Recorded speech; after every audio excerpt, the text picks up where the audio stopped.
I just can't help it, man. This one always just leaves me with a smile on my face. My daughter left the nest and returned an S-rank adventure, as BS as it is at times, which I will get into. You just can't not love the whole father-daughter relationship between the two main characters. And I mean, they're all like good people, man. And I just like seeing good people having good times. So to start off, that girl that Angeline saved in the first episode, which I was a little bit irritated and mad about, Seren Bordeaux, however the hell you pronounce their last name. I have no idea, man. I'm terrible with names. She's actually part of this really high-class, high-status family, which actually turned out to be a W for Angeline and her father. First, like I said, man, it really irritated me because she had to save Seren and then escort her to her father, who rests in pepperoni, sadly. So I understand why Angeline had to go with her. Don't get me wrong, but it's just like, bro, Angeline wants to see her father too, but I get it, man. She helped out Seren, and in turn, that actually gave her a huge reward. And while Angeline being, you know, the kind girl that she is, and she really cares about her father, she's like, nah, if you're going to give me any reward, give it to my father. And that was such a freaking W, because one of her sisters, she has two sisters, I believe, that's all that was shown in this episode, went to see her father. And I really loved their first interaction because she's like, are you Belgrieve the Red Ogre? I mean, you certainly look like it. You fit the description with how you look and, you know, the red hair. And he's just like, the Red Ogre? Like, what is that? At first, it was a little confusing for her because she's like, okay, this has to be Angeline's father. And then he's like, no, you have me confused. She's like, wait, what? Are you not Belgrieve the Red Ogre? I'm Belgrieve. Yes, I'm Angeline's father. I mean, she's like, so you're the Red Ogre. You know, whatever at this point. Okay, yeah, I'm Belgrieve the Red Ogre. I'm telling you, man, it just, that's your nickname now. Just gotta get used to it, my man. So he invites her inside and gives the Red Ogre, I'm just gonna call him the Red Ogre now because it's just kind of fun, the reward that Angeline would have gotten, which is 100 gold coins. And what he said was like, dang, bro. He was like, 100 gold coins? I can live off 1 gold coin a year. And I'm thinking, dang, bro, like you're basically set for 100 years.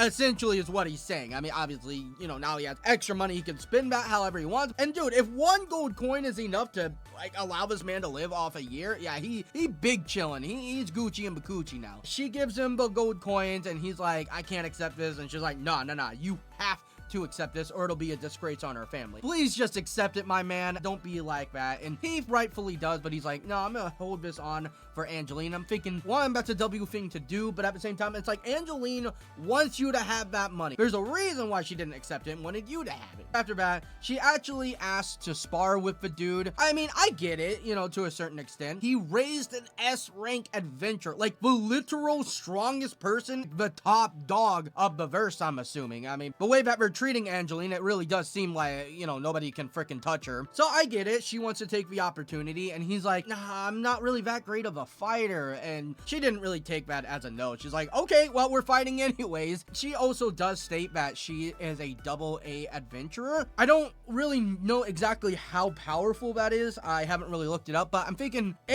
is probably right below S, I'm assuming, in this world, although apparently there's AA. So I would assume that's pretty high up, right? I could be wrong, though. When they went to spar, I'm thinking, all right, Belgrieve, the Red Ogre, is either going to be absolutely fodder and just get decimated by this girl, and he's not going to really be able to do anything, and she was probably going to be a little bit disappointed, or he's going to take her down like nothing, like it was the easiest thing in his life. And actually, the latter does happen. He takes her down, although it wasn't even really much of a fight. He just kind of put her in a position that was pretty much like she would have been RIP'd if he actually was taking it serious, which I'm actually really happy about, that he actually is pretty strong. Don't get me wrong, first episode, it did kind of imply that he was decently strong, but I didn't really know for sure, like if he's truly fodder compared to more higher up people, or if he's just strong in the village that he's in. So yeah, he completely defeated her. To be fair, it was just a little spar. It was not like they were really going all out against each other, like they were really trying to harm one another, but at the same time, I don't feel like she would just let herself be defeated for no good reason. But he does does say that he actually quit adventuring pretty early on after he became an adventurer because he did lose his leg to a monster, which was showed in episode 1, and he was ranked E. Ranked E, I'm assuming, is like bottom of the barrel. You know, you can't really get much lower than that. I think it might be even under F, or maybe F is below us. E does not sound very impressive. I'm assuming if we're going by what normally series are, E is really low. So I'm thinking like, how the hell was he an E rank adventurer? He beat this double A adventurer, and also she's like really high up status as well. Like, it was no problem. And he raised an S rank adventurer. Now, he raised Angeline when she was really young, I think up to like, what, 12 years old or something like that. So maybe she didn't fully unlock all her powers when she was like 12. Maybe she became more powerful through the last couple of years. He did raise Angeline, and that's why everyone is so impressed by him, but I don't really know if Angeline was actually that powerful before she actually left to be an adventurer. But anyway, she was absolutely impressed by my man, and she really didn't even question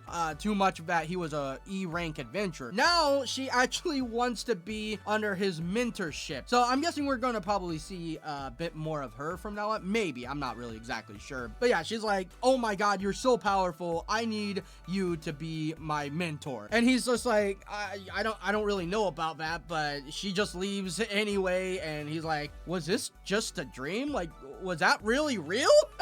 He just couldn't believe it, man. I really love that. But after that, we got some BS. Now, Angeline is still not able to go home and see her father, even though she went to the Adventure Guild and talked to, I believe, the receptionist. And she's like, hey, we don't actually have any S rank missions for you. Now I can go home and see my dad. I've been waiting for so long. And I can go and have my vacation. And the receptionist, or whoever the hell she is, she's like, technically you can't. Huh? Bruh, what?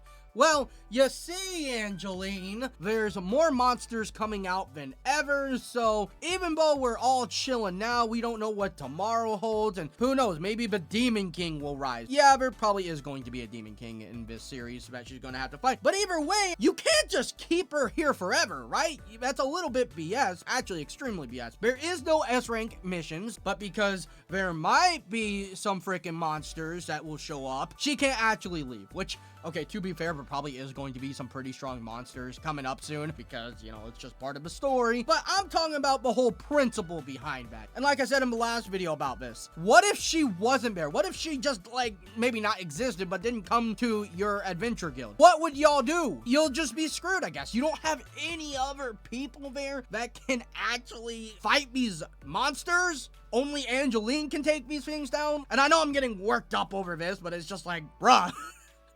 Bruh, what the hell, man? What the hell? Give the girls some time to freaking go home and relax. It's been like 4 years or whatever.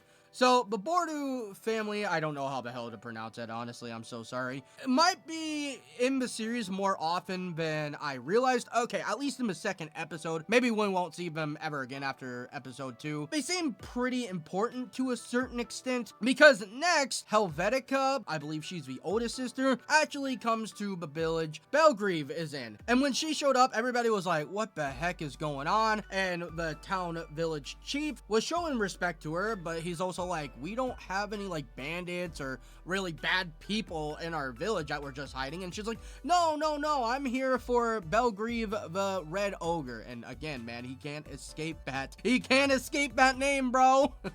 He's like, oh my god, what the hell do these people want with me again? But I'm not saying she was down bad for Belgrieve, but she was a little bit down bad for man. At first, she was giving him her thanks. By the way, she's actually super important. She was actually next in line to be the heir when her father died, and well, he did. So now she's what they said was the countess, so I'm guessing she's like the leader of her family now. But even though he was, you know, being respectful, was pretty tired of this family already. She was like, all right, well, you're really powerful actually, and I respect you a lot, so how about you come with me and be one of my soldiers, or at least live at the palace and work for us? Nah, I'm good, I'm just gonna stay here. And he really loves his village, and he's just, you know, having a good old time, you know, big chilling where he lives, which is fair enough. But I'm also thinking, I'm like, dude, you could go serve these people. And I would think that would be a big W to a certain extent. And she would not take no for an answer, man. And he's just like, no, I'm not going with you. Really testing the man's patience, but obviously he really can't do a whole lot except for just denying her. All right, well, I didn't want to do this, but you're coming by force now. Told her men to go attack this man. And to be honest, I didn't expect these soldiers to really do anything. They literally look like